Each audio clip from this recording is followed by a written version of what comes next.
Hey guys, so today I thought I'd do a video on my most recent skincare disappointing products. The products that really let me down, and I guess I'll start with the most expensive one on the list.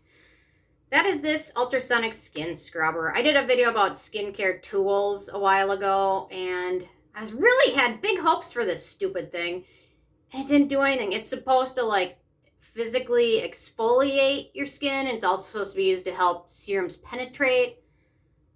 This is a waste of money. I should have returned the second I got it, but I didn't. And now, what is it? The Derma Flash brand. They're making these now. The Derma Flash. They had like the Derma Planer that was like $300, and then they had to replace the blades. Now they're making these things. So don't buy it. It looks like it's gonna be amazing, but it's a disappointment.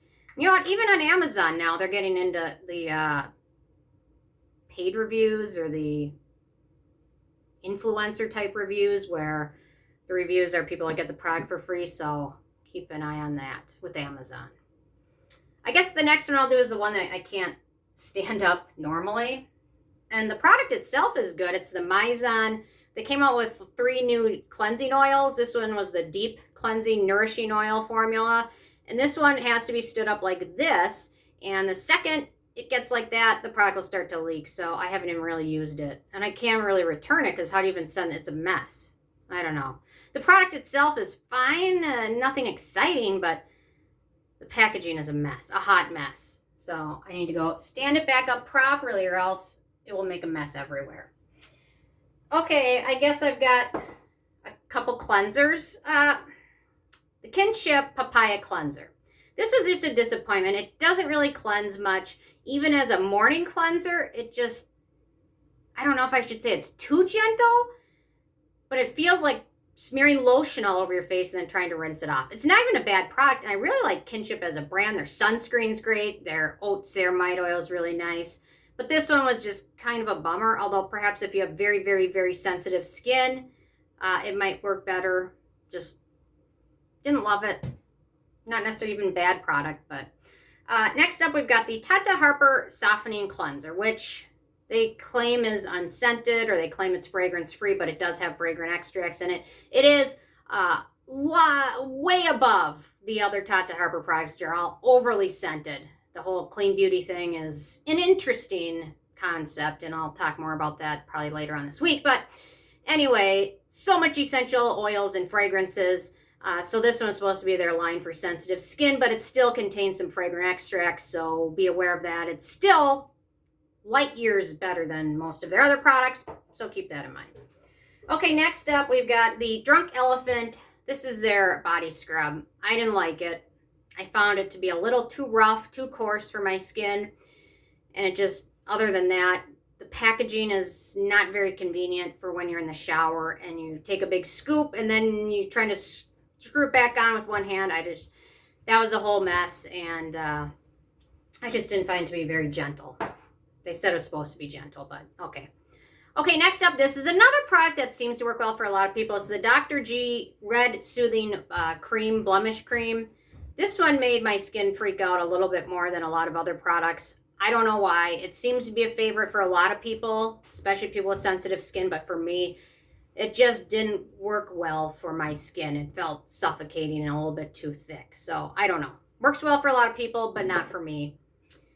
This one is another one that seems to work well for some people. That is the La Roche-Posay Toleriane Gel. I was able to use this a couple times, and my skin just was not happy with it. My skin felt drier after I used it, and it didn't seem to help much with sensitivity either. So I was really excited to finally get it because it was hard to get in the US, but I'll go back and give it another try. I know the first couple weeks I try something, I can be very harsh on them and then end up loving them. So we'll see if that happens. Sometimes it happens, sometimes it doesn't.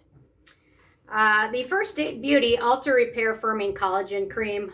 They are coming out with a lot of products fast. They just came out with hair care stuff. They came out with a body toning moisturizer, which is like my pet peeve when they're saying, hey, this body lotion will make you look skinny. You know what? That's marketing. It just irritates me.